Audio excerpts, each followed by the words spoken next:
Oh, you missed it. We were just talking about Schlafly. It moved. You would have had to go to the bathroom again to clean up. So I love that place. Those guys are awesome. These guys Awesome friends. Me. They don't believe me. I like them. I like them too. I've been there once. It was very nice. Been there multiple times. Jesus is rock hard right now. Diamond. There's the cold open.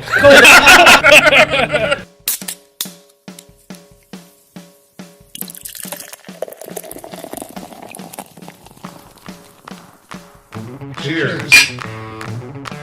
You stumbled on into the Tap Takeover Podcast.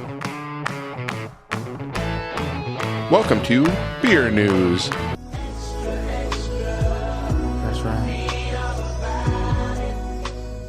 Welcome back to the Tap Takeover Podcast, and we have a special treat for you here this week. This is a quick little promo episode of things to come next week when we have a full sit-down with Jason and Fred, the organizers of Great Taste of the Midwest. And what we'd like you gentlemen to talk on a little bit today is your real ale tent and your educational tent that is there every year at Great Taste.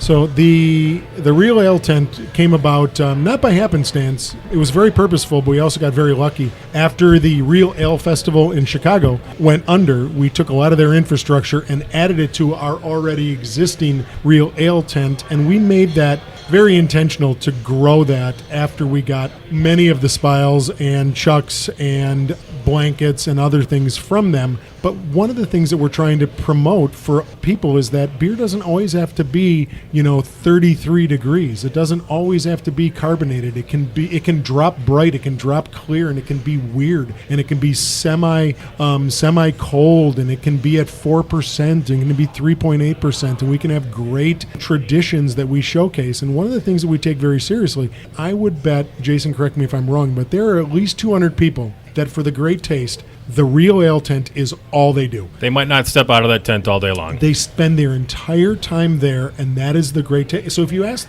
many people at the Real Ale tent, tell me about the Great Taste for you, they'll say, it's this tent, this is what I do. There are 60 to 100 offerings, and that is, for me, plenty. I do this, and I'm good to go.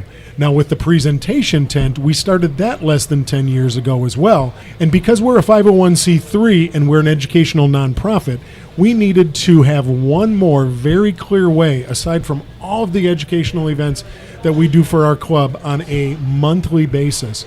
This one needed to be even more public. So we take a tent and we have 3 sessions within the Great Taste. And one of the things for us that is also sacrosanct is there are 40 to 50 people that the Great Taste for them is presentation tent. They just go there. We ask brewers to come in, showcase their wares, come up with an idea, tell us something that you want to spend 30 minutes talking about, and bring beer that you can't get up there here.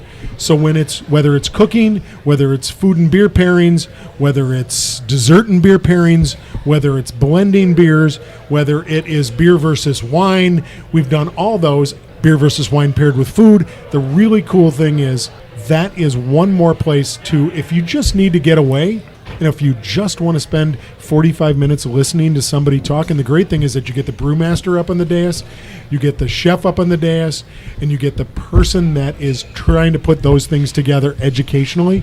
That is what we really take very seriously. And this year's offerings in the presentation tent are going to be fantastic. So since you mentioned this year's offerings, and the program should be out by the time this airs, can you spill the beans a little bit? Right now, what we're really focused on are 3 events. We have a chocolate pairing with Gail Ambrosius, which is yet to be determined who she's going to pair with. We have a beer blending seminar with Levi from the Funk Factory, who will be coming in and talking about blending Belgian-styled, wild, spontaneously fermented beers and talking through that entire blending process.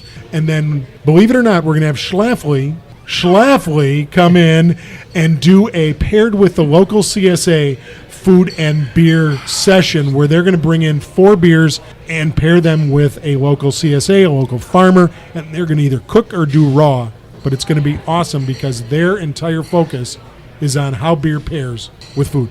My dad has been known to camp out all day in that presentation tent, and I I could see him enjoying this year just as much as the other years too. So, All right, amazing. Thank you guys again. These have been some amazing insider tips for our listeners, and make sure that you tune in Thursday for the full interview with the Great Taste in the Midwest folks and the Tap Takeover Podcast. We're going to get into some nitty-gritty of how to put on a festival and some amazing stories about previous years. So stay tuned for that. Guys, thanks for talking to us. We really appreciate anybody that can help us tell our own story. And Jesus, we're going to take over that whole first row for you and your family when Schlafly does that presentation tent seminar. So you can bring your favorites. Yes, sir. Jesus is rock hard right now. Diamond. There's the cold open. oh yeah. That's perfect.